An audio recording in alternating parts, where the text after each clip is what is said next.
거룩함과 사랑의 조화에 대해서 오늘 데살로니가서 4장은 말씀하고 있습니다. 오늘도 강해에 가면서 함께 하나님의 말씀을 읽도록 하겠습니다. 데살로니가 전서 4장은 성도가 살아갈 때에 일어나는 실제적인 문제들에 관해서 교훈해 줍니다. 그 교훈들 가운데 가장 중심이 되는 것은 물론 주님의 재림에 관한 교훈입니다.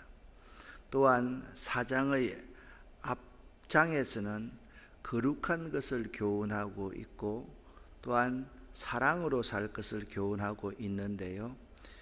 이 거룩하게 살라라고 말하고 있는 이 전반부 부분, 이 데살로니가서는요 고린도에서 바울이 기록했어요. 그러니까 고린도 지방이 어떤 지방이에요? 성적으로 매우 타락해 있는 지방 아닙니까? 그래서 바울이 고린도 지방에 있으면서 이 고린도에 있는 사람들의 모습을 보면서 데살로니가 교회는 이러지 말았으면 좋겠다, 그런 생각을 하고 있었는데 마침 데살로니가 성도들 가운데 음란을 행하는 사람들이 몇몇 있었기 때문에 전반부에서 이 거룩을 강조하고 있다. 그래서 여러분, 이제 우리가 생각하면 거룩함과 사랑이라는 것, 이게 배치될 것 같지만 그렇지 않습니다. 이 거룩함과 사랑은요 긴밀하게 연결되어져 있습니다. 구약 성경의 사상을 한마디로 말하라, 그러면 거룩이라고 말을 할 수 있습니다. 근데 구약 성경의 율법과 선지자의 강령을 한마디로 요약하라, 하나님을 사랑하고 내 이웃을 사랑하라는 것입니다. 그러니까 이 거룩과 이 사랑이라는 것은 거룩하지 않으면 사랑할 수가 없는 거죠. 정말 사랑을 품고 있는 사람은 거룩할 수밖에 없는 거죠. 왜냐하면 사랑이 힘이기 때문에, 사랑이 능력이기 때문에 그렇습니다. 그런 의미에서 우리가 거룩을 한번 생각해 보면 참 좋겠다. 1절부터 8절까지의 부분에서 거룩하라 그렇게 말씀을 하고 있습니다. 함께 여러분과 함께 읽어보겠습니다. 그러므로 형제들아, 우리가 끝으로 주 예수 안에서 너희에게 구하고 권면하노니 너희가 마땅히 어떻게 행하며 하나님을 기쁘시게 할 수 있는지를 우리에게 배웠으니 곧 너희가 행하는 바라 더욱 많이 힘써라. 우리가 주 예수로 말미암아 너희에게 무슨 명령으로 준 것을 너희가 아느니라. 하나님의 뜻은 이것이니 너희의 거룩함이라. 곧 음란을 버리고 각각 거룩함과 존귀함으로 자기의 아내 대할 줄을 알고 하나님을 모르는 이방인과 같이 세욕을 따르지 말고 이 일에 분수를 넘어서 형제를 해하지 말라. 이는 우리가 너희에게 미리 말하고 정언한 것과 같이 이 모든 일에 주께서 신원하여 주심이라. 하나님이 우리를 부르심은 부정하게 하심이 아니요 거룩하게 하심이니 그러므로 저버리는 자는 사람을 저버림이 아니요 너희에게 그의 성령을 주신 하나님을 저버림이니라. 아멘. 3절 말씀을 다시 한번 여러분 보시기를 바랍니다.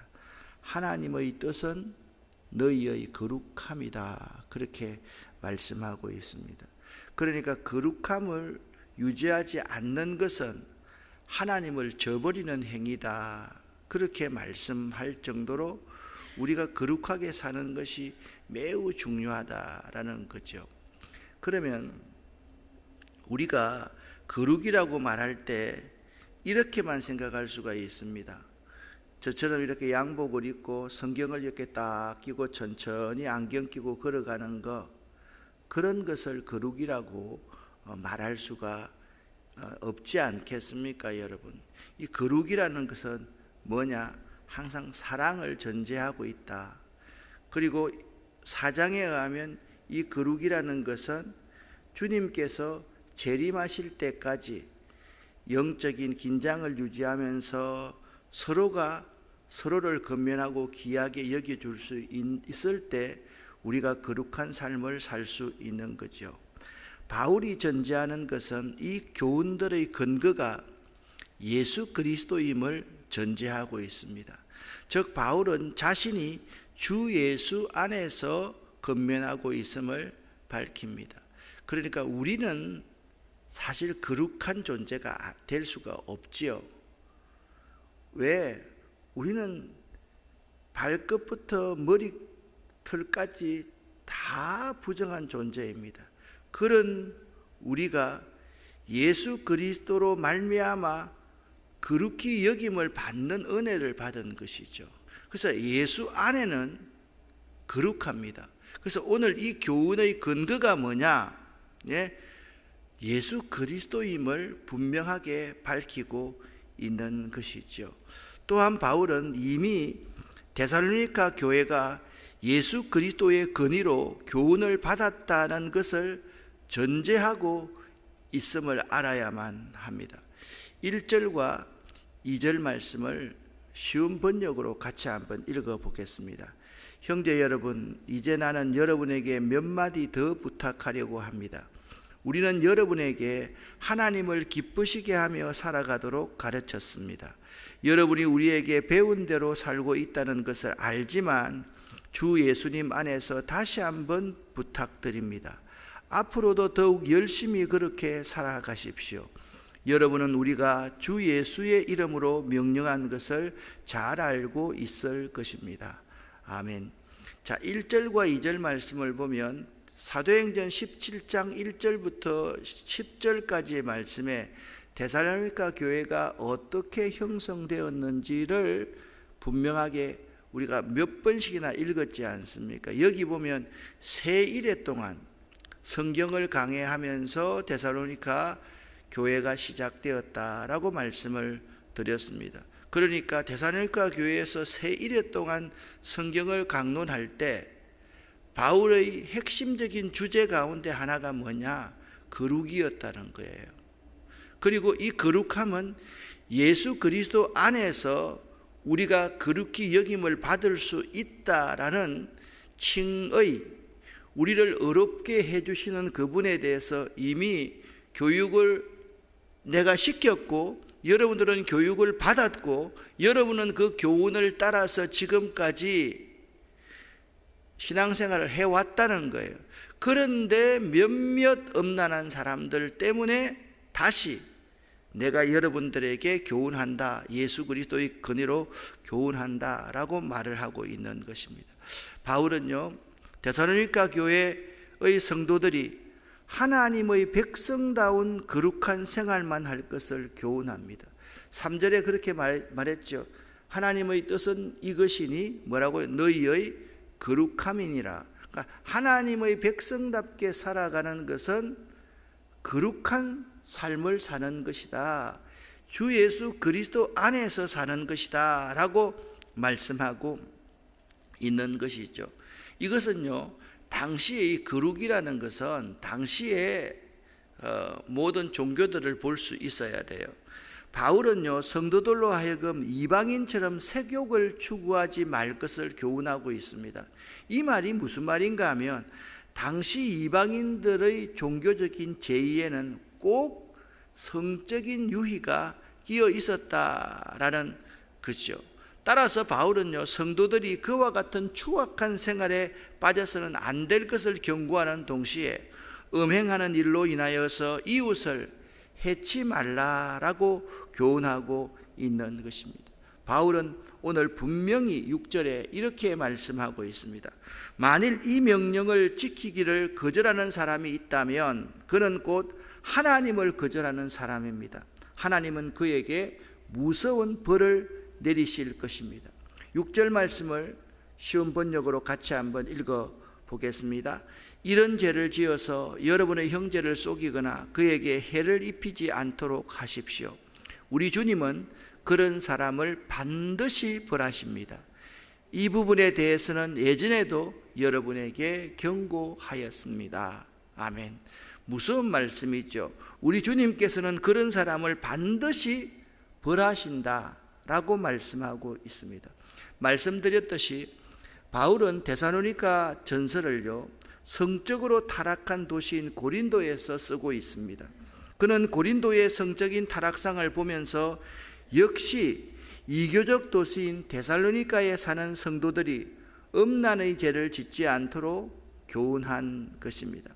7절과 8절 말씀을 함께 읽어 보겠습니다.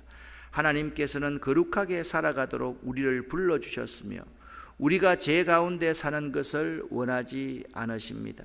그러므로 이 가르침을 따라 살기를 거부하는 것은 사람의 명령을 거스리는 것이 아니라 우리에게 성령을 주신 하나님의 명령을 거스리는 것입니다. 아멘. 그러니까 여러분, 하나님, 주 예수 그리스도, 성령, 이 삼위일체 하나님과 관련 있는 단어가 뭐냐? 삶이 뭐냐? 거룩한 삶이다 라고 말씀하고 있는 것입니다. 이 오늘 1절부터 8절까지 이 본문은요, 성적으로 극히 타락한 현대사회를 살아가는 성도들로 하여금 절대로 제약된 세상에 물들지 말고 거룩함으로 살아가야 할 것을 교훈해 주는 말씀이다라는 점을 잊지 말아야만 합니다. 현재 교회 내에서도 이 거룩이 존재하지 않는 것 같은 것이 오늘날 교회 아니다 라고 생각을 하면 됩니다. 너무 세상에 잘못된 성적인 풍조들이 이 교회 안에 많이 들어와 있다라는 점입니다. 우리는 이 점에서 우리의 거룩함 이 자체가 영적 파워다, 이걸 잊지 말아야 됩니다. 교회가 거룩하고 성도가 거룩할 때 그 말과 삶과 행동이 힘이 있는 것이지 세상에 영향력을 끼치는 것이지, 교회가 세상과 똑같으면 결코 영향력을 끼칠 수 없다라는 점을 알아야만 합니다. 오늘 이제 거룩과 또 다른 한 단어인 형제 사랑에 힘쓸 것을 교훈하고 있습니다. 9절부터 12절까지의 말씀의 핵심적인 말씀은 뭐냐면, 여러분 데살로니가서 1장 3절에 세 가지 뭐가 나와 있습니까? 사랑의 수고, 그죠? 나오죠, 그죠? 믿음, 소망, 사랑. 사랑, 믿음의 역사, 사랑의 수고, 우리 주 예수 그리스도에 대한 소망의 인내. 그러니까 데살로니가 교회는요, 사랑의 수고에 대해서는 말할 것이 없을 정도로 그 교회는 사랑이 풍성한 교회였다, 그 말을 지금 하고 있는 것입니다. 9절부터 12절까지 말씀을 쉬운 번역으로 읽어보겠습니다. 형제자매를 사랑하는 것에 대해서는 쓸 말이 없습니다. 왜냐하면 하나님께서 이미 여러분에게 서로 사랑하라고 가르쳐 주셨으며 여러분도 마게도니아에 있는 모든 사람들을 사랑으로 잘 감싸고 있다는 것을 알고 있기 때문입니다. 앞으로도 더욱 힘써 사랑을 베푸십시오. 평안한 삶을 위해 최선을 다하십시오. 전에도 말했듯이 여러분 각자의 일을 돌아보고 자신의 일에도 정성을 다하기 바랍니다. 이렇게 할 때 믿지 않는 사람들이 여러분을 존경하게 되고 여러분 자신도 부족함이 없게 될 것입니다. 아멘.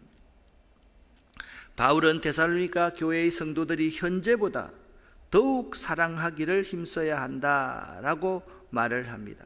이들의 신앙생활은요, 마게도니아와 온 아가야 지방에 퍼질 정도로 믿음의 선한 생활, 믿음의 좋은 소문이 퍼졌다, 그렇게 이미 말씀했지 않습니까? 이렇게 모범적인 그들은 형제 사랑에 관해서도 모범적으로 행동을 했습니다. 그리하여 바울은 형제 사랑에 관하여는 너희에게 쓸 것이 없다라고 말할 정도로 데살로니가 교회 교인들은 사랑이 충만한 교회였습니다. 그러나 형제를 사랑하는 것은 이만큼 하면 됐습니다, 이 정도 사랑하면 됐지, 그게 아니라는 거예요. 형제를 사랑하는 것은 아무리 강조해도 지나치지 않으므로 바울은 데살로니가 성도들에게 사랑의 실천을 더욱 힘쓰라고 권면하고 있는 것입니다. 여러분, 가장 무서운 것이 이런 말입니다. 우리가 이 정도 사랑하면 됐지, 우리가 이웃을 이 정도 사랑하면 됐지 더 이상 어떻게 하라고? 아닙니다. 형제 사랑에 대해서는요, 아무리 강조해도 지나침이 없습니다. 자, 보십시오. 형제 사랑의 모본을 보여주는 말이 주 예수 안에서라고 말씀을 했습니다. 예수 그리스도께서 우리를 어떻게 사랑하셨습니까? 자기의 생명을 주기까지 사랑했습니다. 그 이전에는요, 하나님께서 인간이 되셨습니다. 인간이 되신 것도 그냥 평범한 인간이 되신 것이 아니라 노예로서 이 땅에 오셔서 우리를 사랑해 주셨다라는 점을 알아야만 됩니다. 특별히 우리 믿는 성도가 불신자에 대해서는 어떤 삶을 살아야 되느냐? 근면하게 일하면서 살아야 할 것을 교훈하고 있습니다. 아마도 바울은 말씀드렸듯이 데살로니가에 있을 때에 이러한 교훈을 거룩이라는 것과 불신자들에 대해서는 여러분이 근면하고 성실함을 보여야 됩니다 라는 교훈을 한 듯 합니다. 성도가 최선을 다하여 열심히 산다면 불신자들에게도 존경을 받게 될 것이며 또 그들은 그 성도의 말을 따를 것이기 때문입니다. 우리가요, 세상 사람들에게 손가락질을 받는 이유 가운데 하나가 뭐냐면 꾸준하지 못하고 성실하지 못하기 때문에 그렇습니다. 예를 들면 이런 겁니다. 우리가 구제를 한다라고 생각을 해보십시오. 때로는 우리 구제를 이벤트성으로 이렇게 하는 거죠. 사람들이 모여가지고 쭉 나눠주고 그렇게 해서 구제를 주도하는 교회에 있는 지도자들이 그렇게 하면 믿음이 더 생기고 교회의 결속이 생길 것이라는 프로그램처럼 운영하고 있으면 그건 안 된다는 거예요. 여러분, 우리 한국 교회가 사회복지의 문제에 대해서 거의 60% 내지 70%는 개신교가 다 합니다. 근데 개신교가 이렇게 열심히 이웃을 섬기는데 왜 욕을 듣는지 아세요? 불교나 가톨릭에서는 있잖아요. 베풀어 주고 나서 우리 절에 오라, 우리 성당에 오라 이런 말 잘 안 합니다. 그런데 우리 교회 교인들은 있잖아요. 베푸는 목적이 자기 교회로 이끌기 위해서 베푸는 줄 알고 조금 주놓고 나서 그 사람이 감동하면 교회 오라는 거예요. 그래서 그분들이 조사를 해보니까 교회는 조건적으로 우리에게 베풀기 때문에 싫다는 거예요. 이게 우리가 잘 들어야 될 그러한 부분입니다. 우리에게 참 필요한 것은, 불신자를 대할 때 참 필요한 것은 뭐냐? 꾸준함과 성실함이라는 거예요. 액수의 많고 적음, 선물의 많고 적음이 아니라 꾸준하고 성실하게 그들을 진실하게 대할 수 있어야만 한다라는 거죠. 오늘날 성도들은요, 불신자들에게 좋은 인상을 주어야만 합니다. 불신자들보다 더 게으른 생활을 한다거나 더 제약된 생활을 한다면 그것은 곧 하나님의 영광을 가리우고 두 번째, 전도의 문을 막는 것이기 때문입니다. 우리가 꾸준하고 성실하지 못한다면 그것이 도리어 예수 믿어라, 교회 나오라 하는 그것이 그들에게 거침이 될 수도 있다라는 사실을 알아야만 됩니다. 마지막으로 13절부터 18절까지 말씀에는 재림에 대한 이야기를 하고 있습니다. 자, 첫 번 서론을 여러분에게 말씀을 드릴 때 데살로니가 교회 성도들 가운데 궁금한 것이 있었다. 그게 뭡니까? 그러면 예수님께서 재림하신다면 우리보다 먼저 죽은 자들은 어떻게 되는 겁니까? 거기에 대해서 궁금한 생각을 하고 있는 사람이 많았다. 그 문제에 대해서 해결을 어떻게 하는지 한번 보시기를 바랍니다. 13절부터 18절을 쉬운 번역으로 같이 읽어보겠습니다. 형제 여러분, 나는 여러분이 죽은 자들에 관해서 아무것도 모르는 것을 원하지 않습니다. 그것은 여러분이 아무 소망이 없는 사람들처럼 슬퍼하게 되는 것을 바라지 않기 때문입니다. 우리는 주님께서 죽으셨다가 다시 살아나신 것을 믿고 있습니다.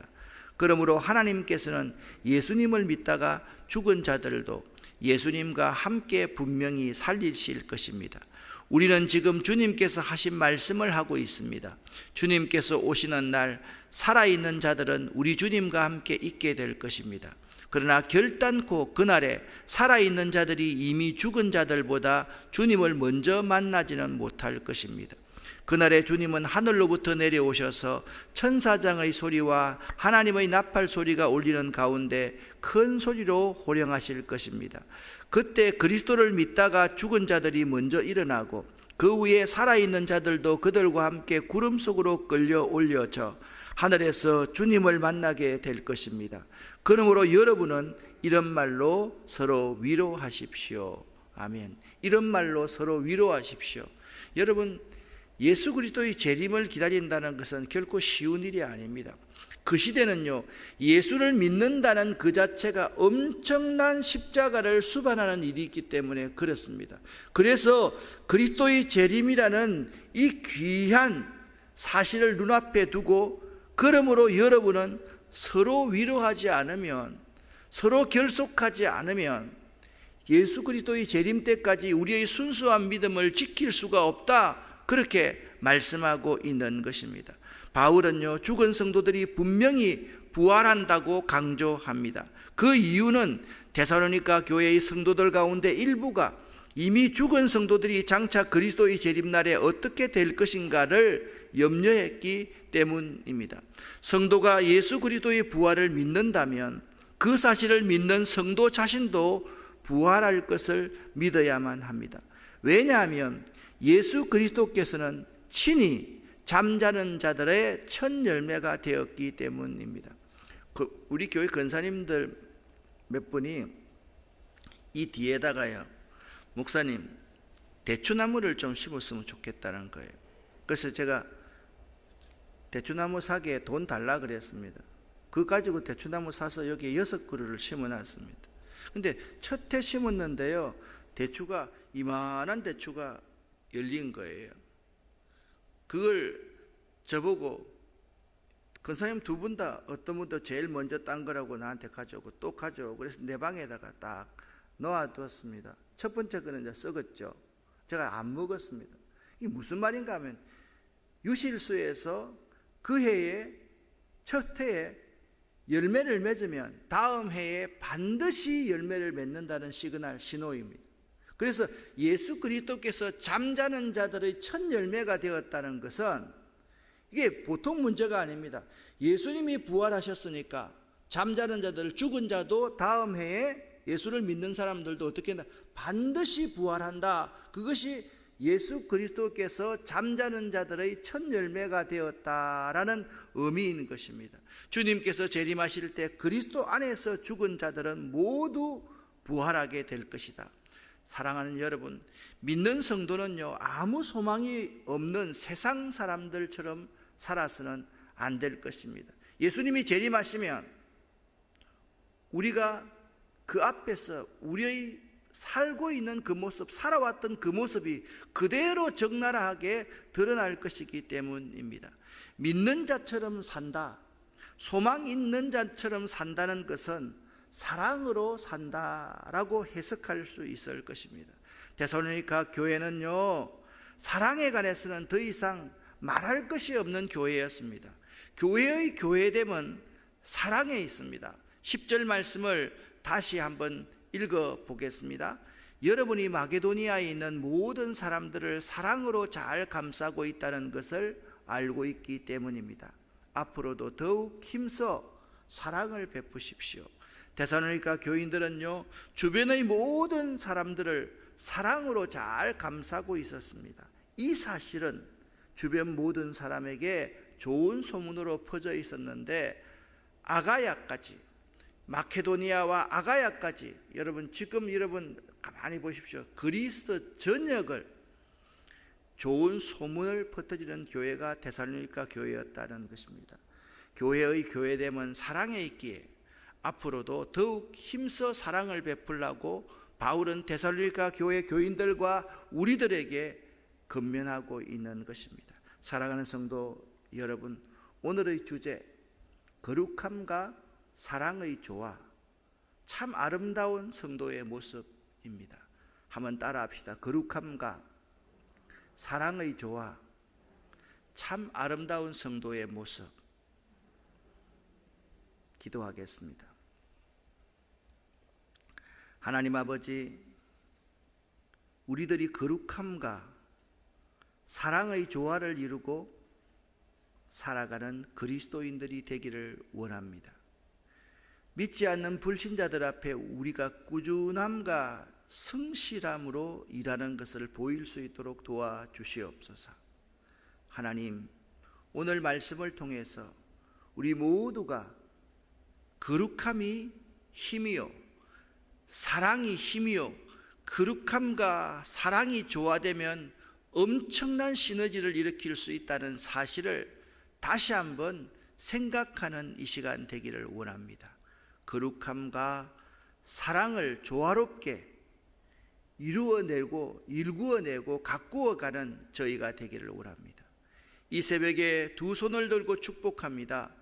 사업을 하시는 우리 귀한 성도들에게 그 사업이 잘 되고 형통케 될 수 있도록 도와주시고, 지금 사업이 어려운 분들에게는, 또 사업을 계획하고 있는 분들에게는 하나님이 은혜를 주셔서 그 사업을 형통케 하여 주시옵소서.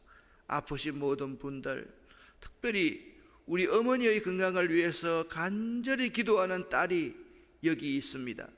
그 딸에게 은혜를 베풀어 주시고 우리 어머니를 회복시켜 주시옵소서. 오늘도 우리 모두에게 건강과 은혜를 주시옵소서. 예수 그리스도 이름으로 축복하옵고 간절히 기도 올립니다. 아멘.